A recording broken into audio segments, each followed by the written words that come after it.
Ever get the feeling like, uh, there's this like invisible rule book Hmm. for how we're all supposed to act? Yeah. And like if you don't quite fit the mold, You're out. yeah, too bad. So today we are diving deep into an article that really throws that whole idea out. It's interesting. It really is. Yeah. Because this isn't just about, Feeling awkward. feeling awkward at parties. Yeah. Yeah, exactly. It's about how science itself might be reinforcing these really narrow ideas of what is normal, quote unquote. Yes. And the article we're looking at is called We're Perfectly Normal Autistic People, a deconstruction of neurotypicality, worship, and science. Catchy title. I know, right? By Jaime Hoerricks, PhD. Now? And let me tell you, this article does not hold back. Oh, really? It is a scorching critique of a study that came out of the University of Montreal. Okay. So buckle up because it gets intense. Well, I'm ready.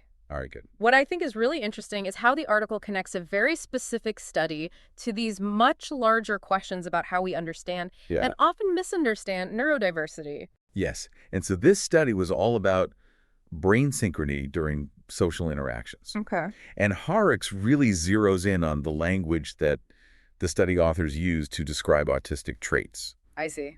And, they actually use this phrase, distinctive sociocognitive behaviors that deviate from typical patterns. Deviate. Yes, That's interesting. it is. It's like saying left-handedness is a deviation from right-handedness. Right. It sets up neurotypicality as the default, the gold standard, The benchmark. Yeah. and implies that anything else is somehow off. Yeah, I got to be honest. When I first read that, I was like, oh, come on, This is It's a little oversensitive. Yeah. Yeah. But then Hoerricks brought up the history of the eugenics movement, Oh, wow. and it clicked. Yeah, that's a really good point. Because the eugenics movement used that same kind of language Exactly. to justify some horrific things, all in the name of improving the human race. Right. And so the study, may not be advocating for anything like that, but the echoes of that language are still there. Oh, absolutely. And it's really troubling. It is troubling. I mean, it makes you wonder if deep down we're still kind of hung up on this idea that there's one right way to be human. 100%. And that brings us to one of the study's core assumptions, Okay. which is that neurotypical brain synchrony is the benchmark for successful social interaction. Hoerricks actually calls this neurotypical worship. Oh, wow. I know. And honestly, the more I think about it, Yeah. the more that term seems very accurate. It does kind of make sense. It does. Yeah, because it's like saying that the only way to have a good conversation is if everybody's brains are doing the exact same thing at the exact same time. Right. Like, what about all the different ways that people connect and communicate? Exactly. And the study actually doubles down on this assumption when they're interpreting their results. Okay. So they found that autistic participants were more likely to follow than to lead in an imitation task. Okay. And they concluded that this was evidence of a social deficit. Okay, but wait a minute. Couldn't that just be a different style of interaction? Like, maybe some people are more comfortable taking the lead and others prefer to collaborate and build on each other's ideas. That's exactly the point that Hoerricks makes. Okay. They suggest that this following behavior might actually reflect a matristic style of interaction, Okay. which values things like cooperation and mutual support. I like that. Yeah, now I had to look up matristic. It's not exactly everyday language, No, it's not. but I think it points to this whole other way of thinking about social dynamics. It does. Yeah. So instead of assuming that autistic people are deficient Right. because they're not mirroring neurotypical behavior, Yeah. maybe we should be asking if the study itself is just missing the point. And missing the point in a way that could have real-world consequences Exactly. for how autistic people are perceived and treated. Yeah, it's getting pretty clear that this study is built on some shaky foundations. Oh. And it gets even shakier when you look at the actual study design. Oh, boy. Let's take a break. Yeah, let's pause there for a second. We'll come back and we'll dig into those design flaws and really what they reveal about the study's biases when we come back for part 2. Sounds good. See you soon. And we are back for part 2 of our deep dive into this study on brain synchrony. And last we left off, things were getting a little bit suspect. Yeah, by suspect we mean the study design itself raises some major red flags. Like, stop the press's red flag. Watch out the researchers' assumptions going in. Okay, so paint me a picture. What were these folks actually doing that has Hoerricks so fired up? All right, so picture this. They stick autistic and neurotypical participants in separate rooms, no real-world interaction. Okay. And then on a screen, they're shown a series of meaningless gestures Yeah. to imitate just hand motions with zero context Okay. or emotional weight. All right. Even I can see how that is a pretty artificial way to study something as complex as human interaction. Yeah.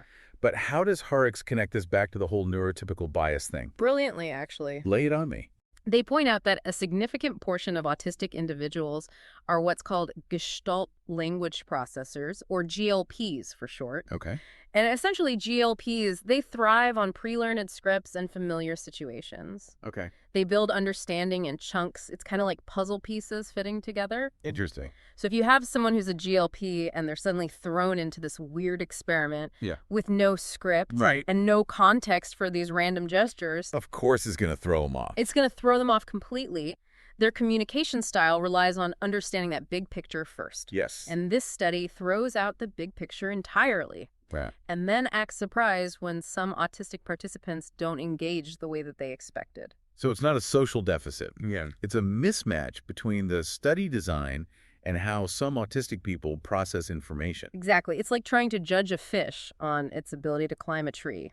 I love that analogy. A classic. And Hoerricks drives this point home even further by bringing up the double empathy problem. Ah, yes, the double empathy problem. So this concept highlights that communication breakdowns often happen between neurotypes. Right. Not because one group is inherently flawed. Yeah. So remind me, how does the double empathy problem apply specifically to this study?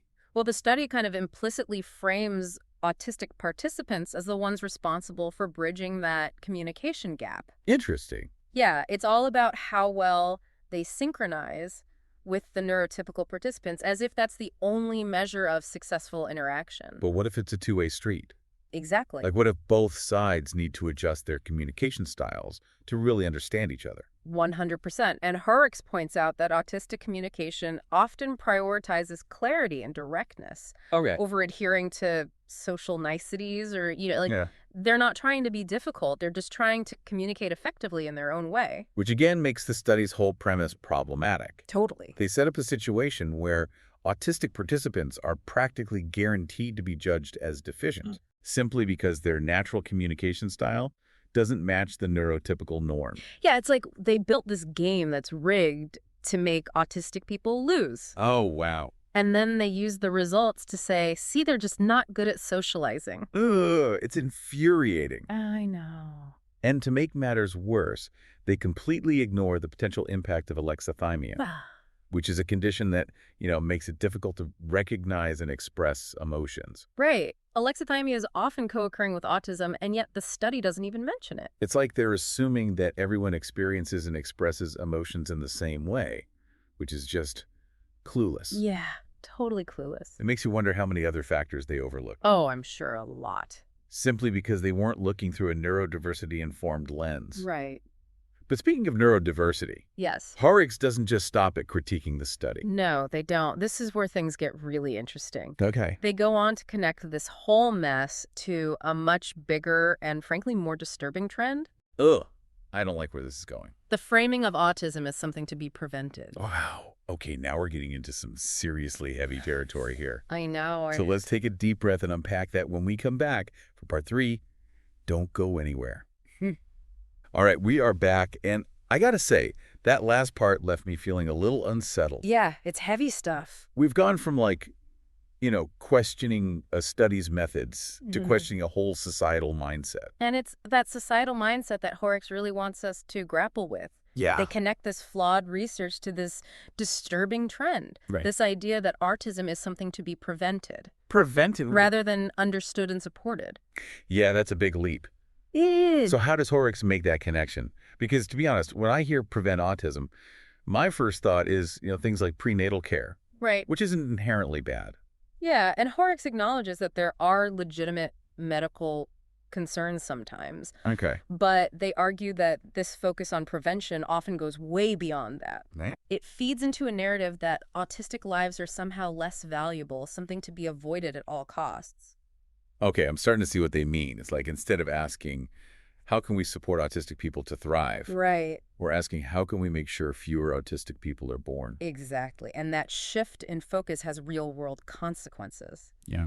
Hoerricks brings up this really powerful example. Okay. The example of medical assistance in dying or MAID being offered to disabled and neurodivergent individuals in Canada. Okay. That took a dark turn. Yeah. But I see the connection. Yeah. If we're constantly told that autism is a tragedy, a burden, right, it's not a huge leap to think that some people might feel pressured to choose MAID simply because they don't have adequate support. It's heartbreaking, but it's a stark reminder of what happens when we devalue certain ways of being. Absolutely. And this mindset is directly linked to the kind of research we've been discussing. Studies that focus on, measuring autistic people against neurotypical norms, they just reinforce this idea that autism is a problem to be solved. So where do we go from here? Good question. Because I'm all for calling out bad science and harmful societal narratives, but it's easy to feel overwhelmed. Yeah, I get that. Like, what can I actually do to make a difference? Well, that's the million-dollar question, and thankfully, Hoerricks offers some concrete answers. Okay, I'm listening. They advocate for a radical shift in research priorities. Okay. One that centers neurodiversity and amplifies autistic voices. I love that idea, but what does that look like in practice? For starters, it means involving autistic people in every stage of the research process. Yeah. Not just as study subjects, but as collaborators and advisors. Imagine research teams that include autistic researchers. Yes. Who can point out, potential biases in study design or data interpretation. Because who better to understand autistic experiences than autistic people themselves? Exactly. It seems so obvious. It does. But I guess that's how ingrained these biases are. We don't even question them. We don't. Hoerricks also challenges the way that research is funded. Okay. Right now, most of the money goes towards studies that promise to fix autism. Right. Or, bring autistic people closer to neurotypicality. Yeah. And they argue that we need to flip the script and fund research that seeks to understand and support autistic individuals as they are. Okay, so instead of pouring resources into developing therapies that try to erase autistic traits, right, we should be investing in things like accessible housing, inclusive education systems, employment support programs. Yes, things that actually improve the lives of autistic people. Exactly. And this shift in funding priorities needs to go hand in hand with changing how we talk about autism in general. Yeah. We need to ditch that deficit-based language and start focusing on autistic strengths and contributions. Thinking back to that matristic interaction style we talked about earlier, what if instead of seeing it as a deficit, we recognize it as a valuable asset? Right, that's the kind of reframing that we need. Imagine a world where autistic traits like attention to detail, deep focus, honesty are seen as strengths, not quirks to be ironed out. It's like we're so busy trying to fit square pegs into round holes that we've forgotten to appreciate the beauty of the square peg itself. And that brings us to the heart of what Hoerricks is calling for. It's not just about tweaking research methods or changing our vocabulary. It's bigger than that. It's about a fundamental shift in how we view and value neurodiversity. It's about recognizing that there is no one right way to be human. Exactly. And that a world that embraces difference is a richer and more vibrant world for everyone. So as we wrap up this deep dive, I want to leave you with a final thought from Hoerricks. Okay. We are perfectly normal autistic people. Let that sink in for a moment. Because if normal is just a construct, as Hoerricks suggests, then what does it mean to be truly authentic in your own communication style? What does it mean to build a world that celebrates those differences instead of trying to erase them? Those are the questions I hope you'll continue to explore long after this deep dive is over.